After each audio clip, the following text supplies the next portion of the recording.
मेरे बिरादरान वतन, एक शेर मौलाना अल्ताफ़ हुसैन हाली का है कि तेरी मुश्त खाक के बदले, तेरी मुश्त खाक के बदले हरगिज़ ना लूँ, तेरी मुश्त खाक के बदले हरगिज़ ना लूँ, गर बहिश्त मिले, गर बहिश्त मिले। हजरात, जैसा कि आप लोग जानते भी हैं कि अंग्रेज़ी के दौर हुकूमत में अंग्रेज़ हिंदुस्तानियों पर जुल्म बर्बरियत का इंतहा कर चुके थे। किसानों के पामाल, मज़दूरों के मज़दूरी के साथ बेईमानी और ज़मींदारों और दौलतमंद रोइसा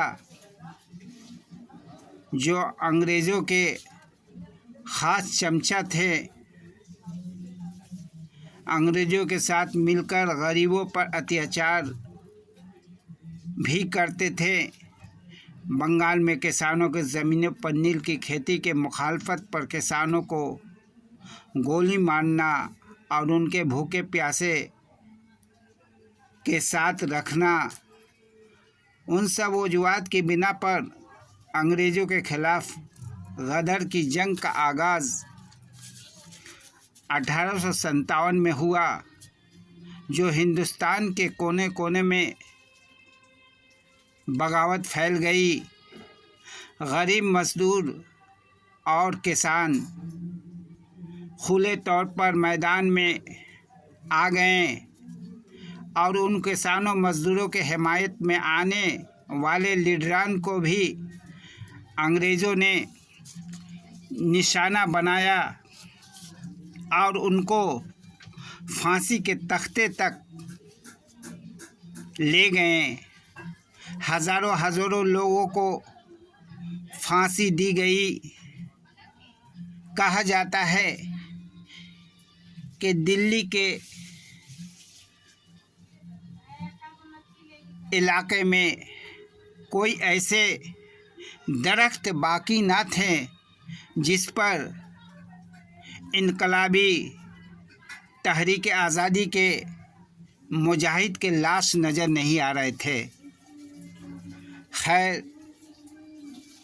मैं बयान करना चाहता हूँ कि पहली खिलाफत तहरीक हज़रत मौलाना शौकत अली और हज़रत मौलाना मोहम्मद अली जौहर ने मुनाक़द किए थे।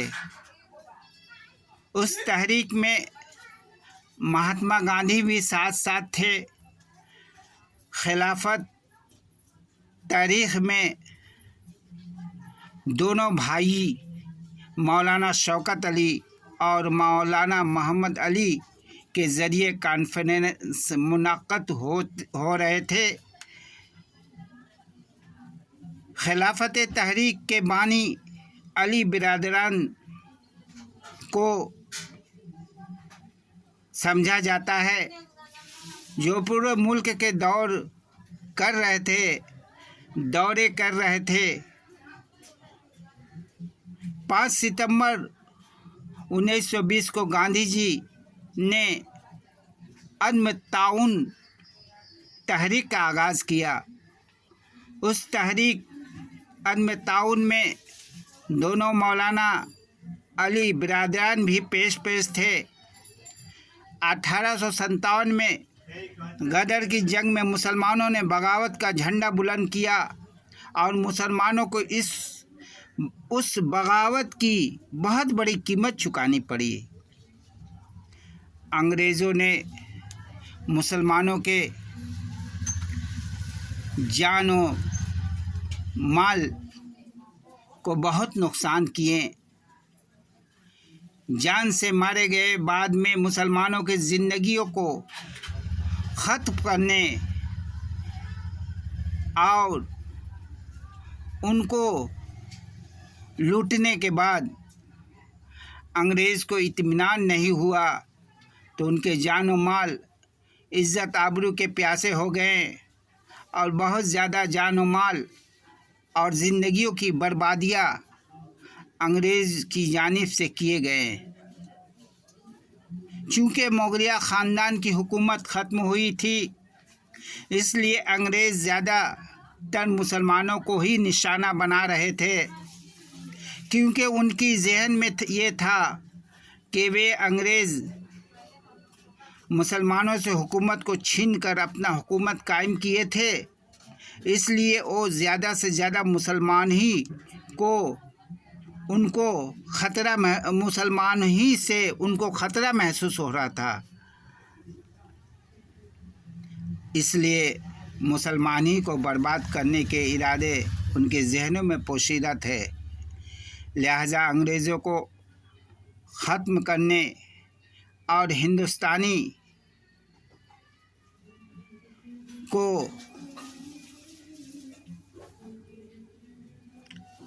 टॉर्चर करने में अंग्रेज़ किसी भी तरह से कसर बाकी नहीं रखते थे। लिहाजा हिंदुस्तानियों में बेदारी हो चुकी थी। हिंदुस्तान से अंग्रेज़ों को भगाने के लिए भी अब हिंदुस्तान के लोग तैयार हो चुके थे। हिंदुस्तान से भगाने की जिम्मेदारी भी मुसलमान ही ज़्यादातर ले चुके थे और अंग्रेज़ों से लड़ने और उनको मारने के लिए मुसलमान ही ज़्यादा आगे आगे नज़र आ रहे थे। सर सैयद अहमद ख़ान अपनी हिकमत अमली सियासत से अंग्रेज़ों का मुकाबला करते हुए नज़र आ रहे थे।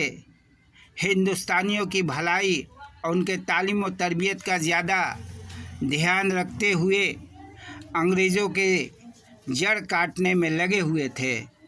सर सैयद अहमद ख़ान का आज़ादी की तहरीक में बहुत बड़ा रोल रहा है। उनका ख्याल था कि हम हिंदुस्तानी अंग्रेज़ों के ज़ुबान सीख कर और पढ़ लिख कर उनका मुंह तोड़ जवाब दे सकते हैं। इसलिए वो तालीमी तहरीक को आगे बढ़ाते हुए नज़र आ रहे थे। 23 नवंबर 1919 ईस्वी को पहली बार खिलाफत कॉन्फ्रेंस का इनेकाद किया गया था और पूरे मुल्क के दौरे किए गए। इस खिलाफत तहरीक में गांधी जी और उनके हमनवा लीडरान भी साथ साथ थे। इसके बाद ही 5 सितंबर 1920 को तहरीक अदम ताउन गांधी जी के ज़रिया इब्तिदा किया गया और 27 दिसंबर 1921 को अहमदाबाद के कांग्रेस इजलास में मौलाना हज़रत मोहानी इनकलाब जिंदाबाद का नारा को बुलंद किए और गोरिल्लावार और कामिले आज़ादी की तजवीज़ पेश किए। बरतानवी सरकार और अंग्रेज़ी सरकार के ख़िलाफ़ जंग का खुला तौर पर ऐलान किया गया। अंग्रेज़ों के जी हजूरी करने वाले ज़मींदार, सूबादार और रईस लोगों का तहरीकी आज़ादी के मतवालों के से खलल हो रहा था। लिहाजा वो अंग्रेज़ों के साथ मिलकर तहरीक आज़ादी के मतवालों को नुकसान पहुंचाया करते थे। अंग्रेज़ों के दलाल और उनके ग़ुलामी को दिलों में खौफ और दहशत, अंग्रेज़ों के दलाल और उनके ग़ुलामों के दिलों में खौफ और दहशत तारी हो चुका था। अंग्रेज़ के जासूस करने वाले, आज़ादी के तहरीक चलाने वाले और लड़ने वालों का खबर करने वाले चमचा अंग्रेज़ों के जासूसी क्या करते थे। ऐ मेरे वतन, ऐ मेरे देश, मेरा फ़ख्र, मेरी शान, हिंदुस्तान। शायर के हवाले से एक शेर कहना चाहता हूँ कि ऐ मेरे देश, मेरा फ़ख्र, मेरी शान है तू। ऐ मेरे देश, मेरा फ़ख्र, मेरी शान है तू। ऐ मेरी देश, मेरा फ़ख्र, मेरी शान है तू। तुझ पे कुर्बान मेरी जान है तू। तुझ पे कुर्बान मेरी जान है तू। ये शेर ख़ास तौर से इनकलाबी और तहरीक चलाने वाले मतवालों की जानिब से महसूस किया जा रहा था। सच कहूँ तो हिंदुस्तान की आज़ादी की लड़ाई में हिंदुस्तान की तमाम कौमों ने मिलजुल कर अंग्रेज़ों के ख़िलाफ़ लड़कर इस मुल्क को ग़ुलामी की जंजीरों से आज़ाद कराया है। आज़ादी की जंग में अदम ताउन तहरीक के सरगर्म जोशीला मतवालों में शहीद अब्दुल्ला को 2 जुलाई 1922 और उनके ख़ास साथी लाल मोहम्मद और नज़ीर अली को 22 जनवरी 1923 को फांसी के तख्त पर चढ़ा दिया गया। लेकिन हिंदुस्तानी इनकलाबियों का काफ़िला बढ़ते ही जा रहा था। नौजवानों में जोश और जज्बात का उमंग पैदा होते ही जा रहा था। अंग्रेज़ गोलियों से भून रहे थे, दरख्तों पर इनकलाबियों को लटका रहे थे, उनको फांसी की तख्त पर चढ़ा रहे थे। लेकिन फिर भी इनकलाबियों के जज्बात में कमी देखने को नहीं मिलती थी। सैयद शाह मोहम्मद हसन बिस्मिल अज़ीम आबादी ने इनकलाबियों की हौसला अफजाई के लिए गाना गा रहे थे कि सरफरोशी की तमन्ना अब हमारे दिल में है। सरफरोशी की तमन्ना अब हमारे दिल में है। देखना है जोर कितना बाजुए कातिल में है। देखना है जोर कितना बाजुए कातिल में है।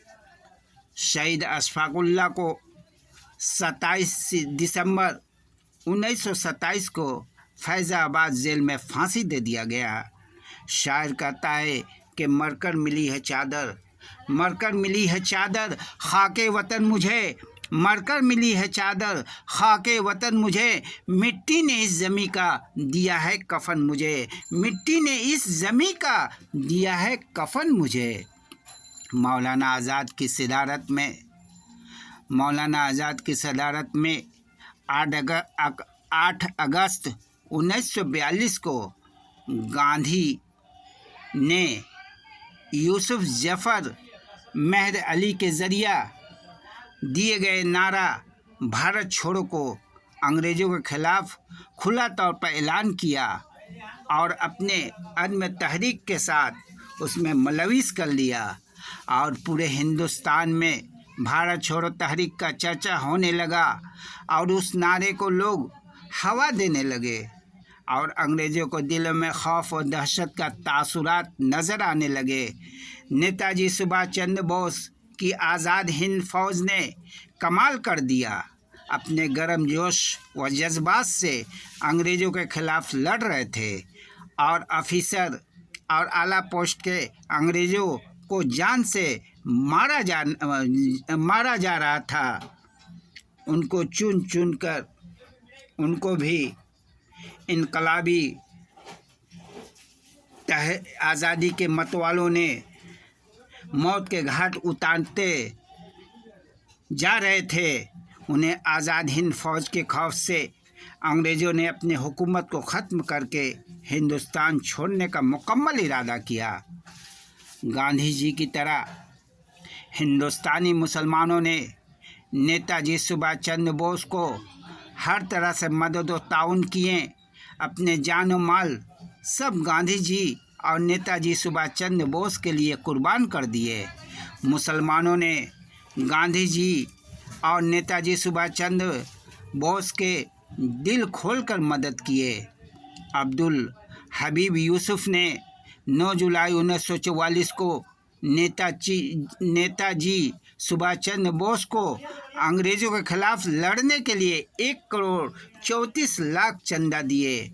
उनकी बीवी ने अपने तमाम जवाहरात और जेवरात आज़ादी के मतवालों के लिए हौसला अफजाई के लिए नेताजी के हवाले कर दिए। सेठ हबीबुल्ला ने 1 करोड़ रुपये चंदा के तौर पर नेताजी सुभाष चंद्र बोस को आज़ादी के लड़ाई के लिए दिए। अहमद इब्राहिम और इनके भाइयों ने मिलकर 34 लाख रुपये दिए और हाजी दाऊद ने 15 लाख रुपये ताउन किए थे। मेमन बिरादरी के ख्वातीन व हज़रात ने 6 करोड़ रुपये नेताजी सुभाष चंद्र बोस को दिए थे। आज़ाद हिंद फौज के जनरल कमांडर शाहनवाज़ खां और मेजर जनरल अजीज़ अहमद खां और कर्नल एहसान कादिर, कर्नल महबूब अहमद और मेजर आबिद हसन और अब्बास अली आला अफिसर के वहदे पर फाइज थे।